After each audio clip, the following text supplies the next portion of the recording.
Jai Mata. Charanam Sharanam Ramambige.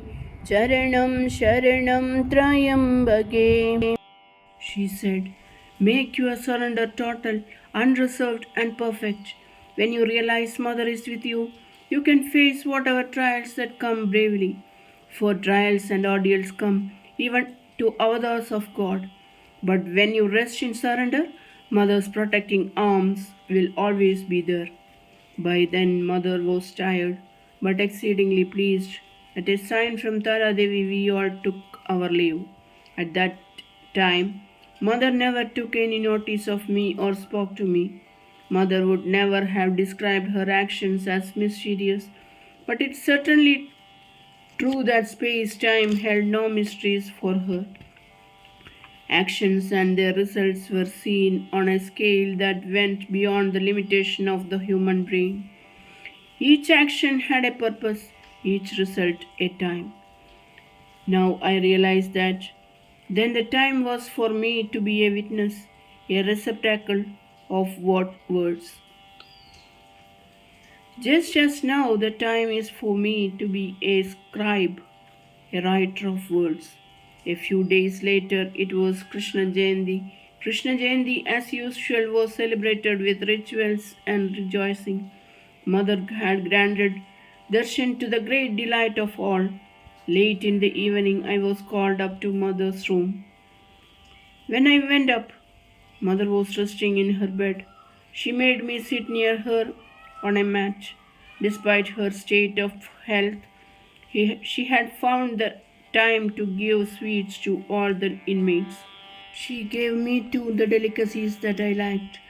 She spoke about the future and the actions I would have to take. Innumerable were Mother's ways of guiding her children. Her liberating power worked through seemingly trivial acts as well as with chastening words interspersed with unending love. Many were the occasions during that year when a few words or sermons came at odd moments to be treasured, contemplated, and to be abided by later on. That day she suddenly said, now Mother is with you, but in future a time will come when you will have to live and move in the light of Mother's counsel. In life, any moment the unknown or unforeseen may happen.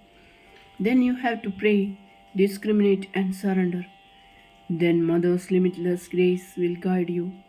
Then trials and vicissitudes of life will be lightened. Instead of confusions and doubts, certitude will abide in you. The dexterity to think and act correctly will ensue, bringing harmony and peace. Their sattva guna will dominate. For monks and sannyasins, Brahma Nishta and Anushtana are the only duties.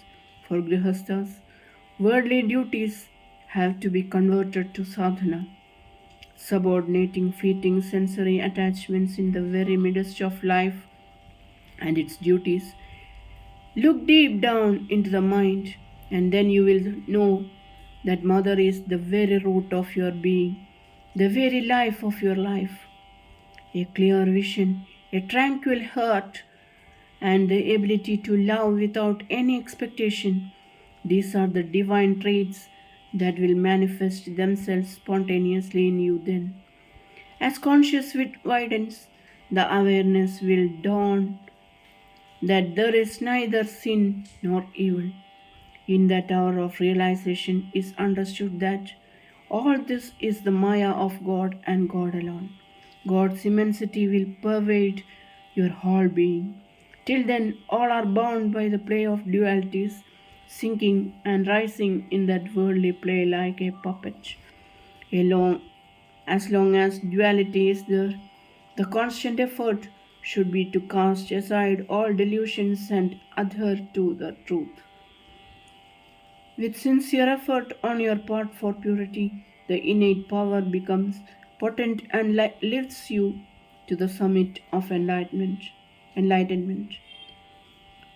The realization of God means breaking all human bondage. It dispels delusions and you step from the prison of finitude to the vast freedom of infinitude. With Manolayam and Vasana Nasham, that is the dissolving of all accrued vasanas that blazes forth the cosmic consciousness of Turiya state. But remember, in Turiya also there is the very subtle aham jnana. Transcending this, in Nirvikalpa Samadhi alone is attained the final merger in the non-dual, distinctionless Brahman, the God Supreme. There alone is inexpressible wisdom and absolute truth.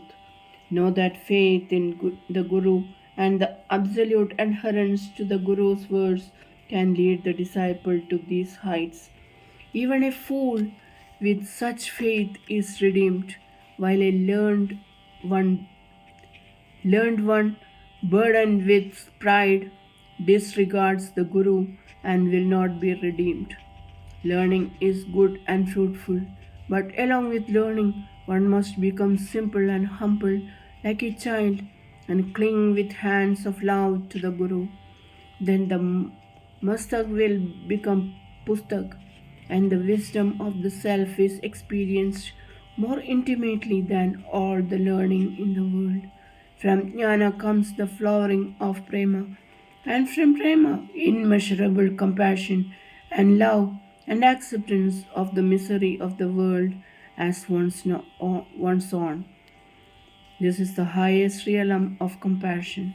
The Absolute is beyond love, but God, Ishvara, has a heart, and so He comes from age to age to redeem humanity. The highest love for God comes from perfect detachment dawns in the heart. When knowledge, love, and dispassion unite, Jivahood disappears with Ishvara. The days that followed were a mixture of shadow and light, of joy and sadness. I can remember clearly Mother's last loving act towards me.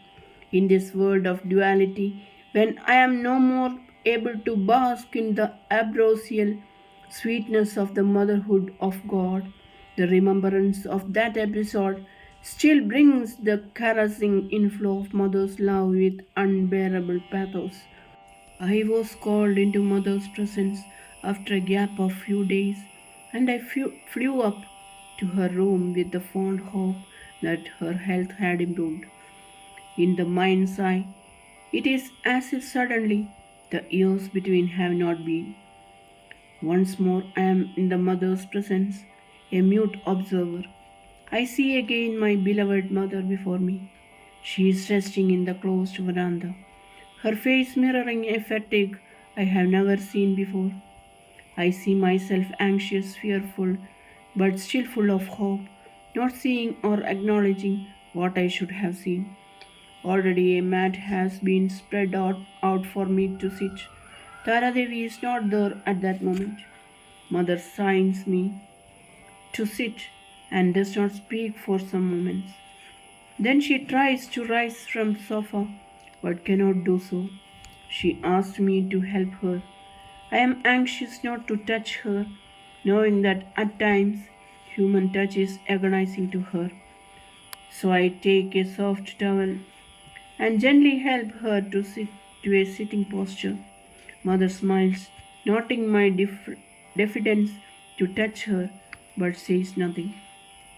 Oh, Mother, now I know that in your infinite mercy you gave me one last personal service.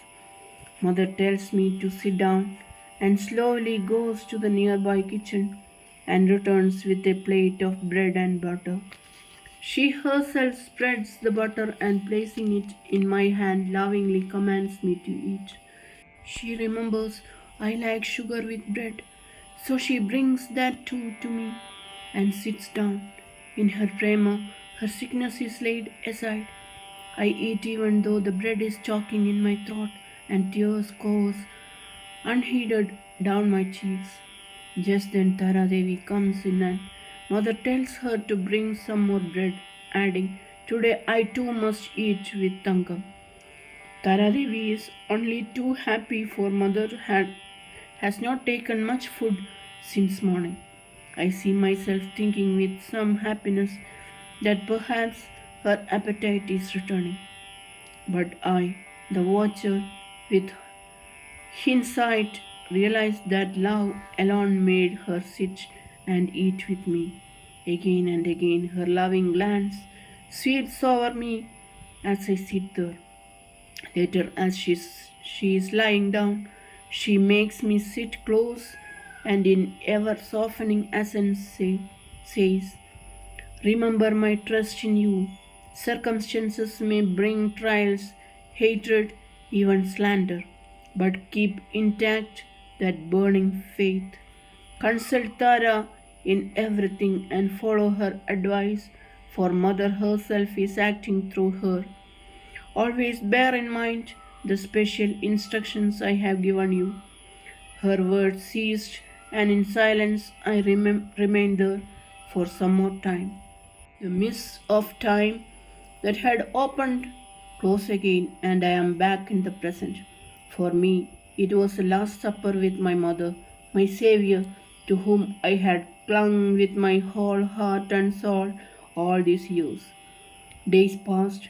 We were immersed in prayers in our flats and in the hall, Namajaba alternating with Sahasranama and Devi Mahatmya. Charanam Sharanam Ramambige, Charanam Sharanam Trayambage. Jai Mother.